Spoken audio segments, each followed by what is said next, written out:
Good morning students, I am going to teach you human reproduction. Man produces only sexually and man is dioecious. As sexual dimorphism is well established in the form of male and female. Human reproduction comprises of some events. They are formation of gametes by the process of gametogenesis. Their fusion occurs within the body of mother called as fertilization, then implantation, gestation, and finally given birth to the young one. These are the events occur in the reproductive life of both male and female. So reproductive system comprises of reproductive organs. Organs that are associated with reproductive system called as reproductive organs. It is of two different types. One is primary sex organ and secondary sex organ. Primary sex organs are those organs produces gametes and secretes sex hormone. So in case of male, it is a pair of testes, and in case of female, it is a pair of ovaries. These are cytogenic and endocrine in nature. Cytogenically, it produces gametes. In case of male, the male gonad testis produces the gamete sperm, and the female gonad ovary produces the gamete ovum. And it secretes the hormone, the male sex hormone testosterone, and in case of female, the female sex hormone is progesterone and estrogen. So, first of all, the male reproductive system. The male reproductive system comprises of some organs. These are reproductive organs. The male reproductive organs includes scrotum, testes, epididymis, vas deferens, ejaculatory duct, urethra, penis, and accessory glands. First, scrotum. It is a large rounded sac-like structure which arises from lower abdominal cavity, lies in between two legs. It houses a pair of testes, the primary sex organ in male. Internally, scrotum is divided into two scrotal sacs by presence of a muscular wall called as septum scroti, and the external demarcation is called as raphe. The wall of scrotum made of dartos muscle which contracts during cold and expand during hot. Its internal temperature is lower than that of abdominal temperature, about 2 to 3 degrees, which is ideal for production of spermatozoa. That is why it is extra abdominal. In case of mammals, except elephant, whale and seal, they are intra-abdominal.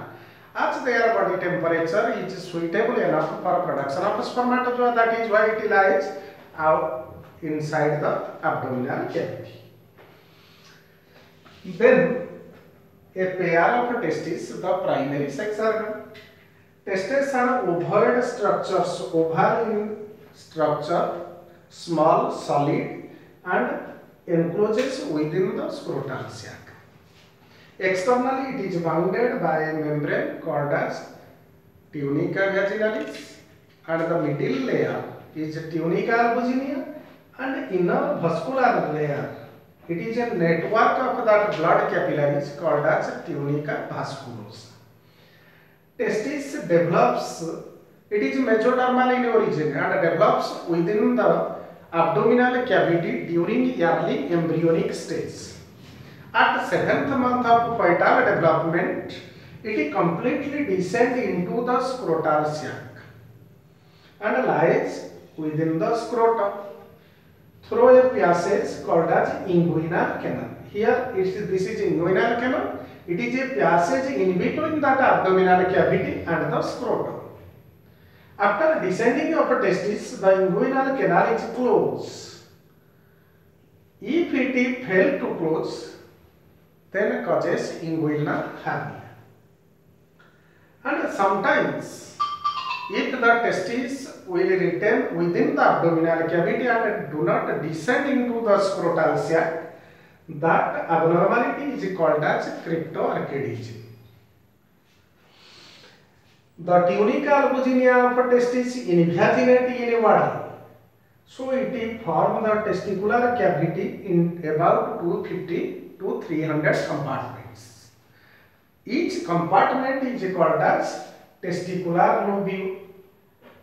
Each testicular lobule contains 3 to 4 numbers of 75 centimeter long coiled, highly coiled tubule called as seminiferous tubule.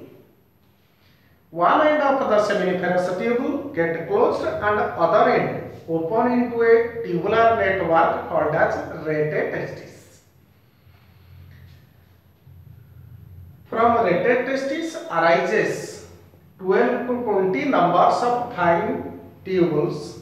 They are called as vasa efferentia. These vasa efferentia unites together to form a 6 to 7 meter long highly coiled tubule that is called as epididymis. It is highly coiled and divided into 3 distinct regions.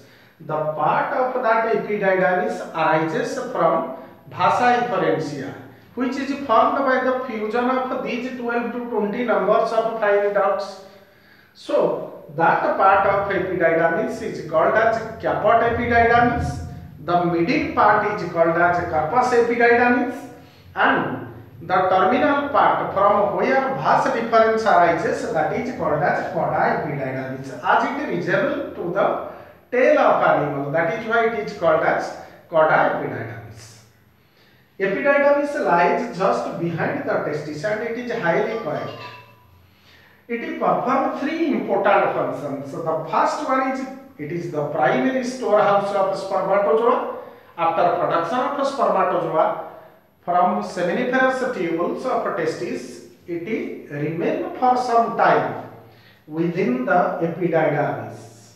So it is the primary storehouse of spermatozoa. Secondly, it increases sperm motility, the secretion of that epididymis, and sperm stores for some time there. It increases sperm motility. And also it increases the fertilization power.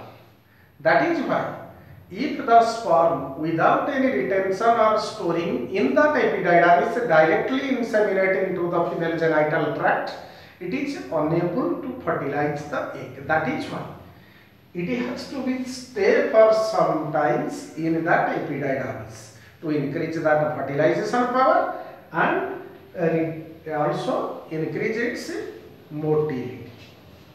Then vas deferens from that cauda epididymis is unconvoluted tubule arises from that scrotum, from that epididymis into the abdominal cavity and joins with urethra. That is called as vas deferens. It is about 45 centimeter long uncoiled tubule and it only carry that sperm and join with urethra through the prostate gland. Then ejaculatory duct, a small duct that arises from the seminal vesicle by carrying its secretion, joins with vas deferens and enter into urethra through the prostate gland. So it is called as ejaculatory duct. It carries the secretion of seminal vesicle and the sperm that passes through vas deferens. So the fusion of that duct of seminal vesicle and vas deferens is called as ejaculatory duct, and finally it opens into urethra through the prostate gland. Then urethra. It is a 20 cm long tubule that arises from urinary bladder, extend towards the entire length of penis and open outside through that urethral meatus. Urethra is also distinguished into 3 different regions. The part of urethra that arises from the base of urinary bladder and extend towards the prostate gland, it is called as prostatic urethra. The middle part is called as membranous urethra, and the terminal part that passes along the entire length of the penis, that is called as penile urethra. Prostatic urethra carries only urine, whereas the membranous and penile urethra, they carry both urine as well as semen. Then the next structure is penis. Penis is the male copulatory organ, cylindrical, and contains erectile tissues within it. There are three. If we observe the transverse section of that penis, then we found that it contains three numbers of erectile tissue within it. Two erectile tissue present dorsolaterally.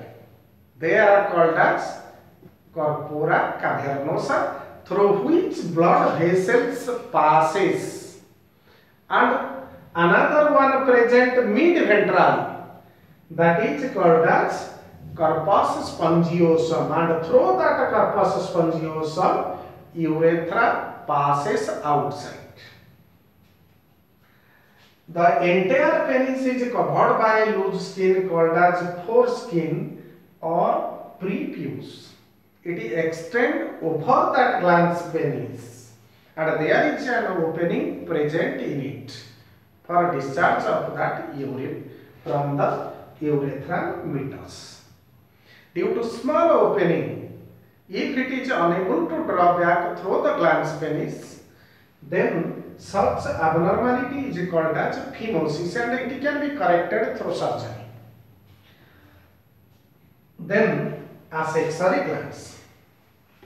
So along with that reproductive organs, some glands are also there present in the male reproductive system, and they are also performing important functions of a reproductive system.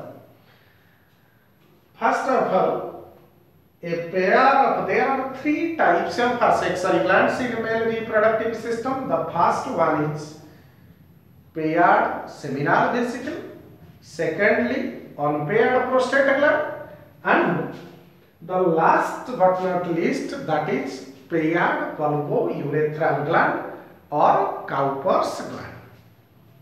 So first, a pair of seminal vesicle. Seminal vesicle is a paired accessory gland. It is a small convoluted pouch-like structure that lies in between urinary bladder and rectum. It secretes major bulk of semen, that is about 60 to 70% of total semen is secreted by this seminal vesicle. Its secretion is yellowish in nature, yellowish viscous fluid. It contains mucus, prostaglandin, vitamin C and fructose. It protects the spermatozoa and also nourishes it. Then the second accessory gland is prostate gland. It is an unpaired gland. It encloses that urethra. It is a lobulated compact gland. Single gland. Its secretion is milky white in color, and it brings about a characteristic odor to that of semen.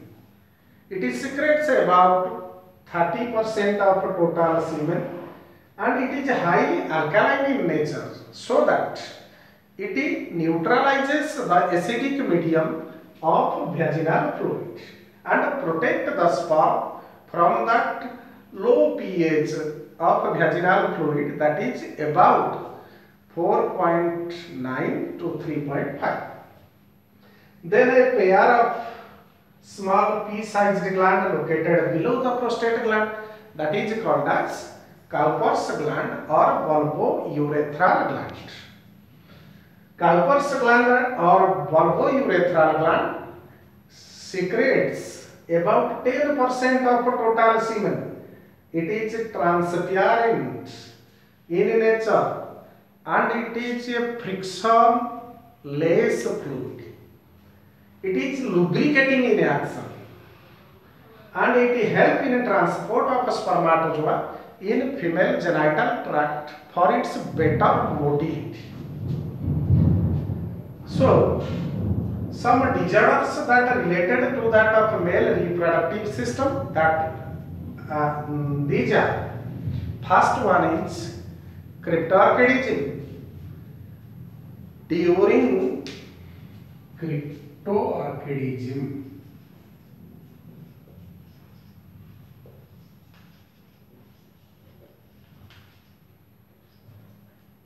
if during development of a testis, it will remain within the abdominal cavity and unable to descend into the scrotal sac. As earlier I have told you that the abdominal temperature is high enough, so the production of spermatozoa will not be possible. So it requires a suitable environment which is less than 2 to 3 degree centigrade in comparison to that of abdominal temperature. And testis, if it will retain within the abdominal cavity and do not descend into the scrotal sac, then it causes cryptorchidism. It is one of the important cause of that male infertility. Second disorder is inguinal hernia.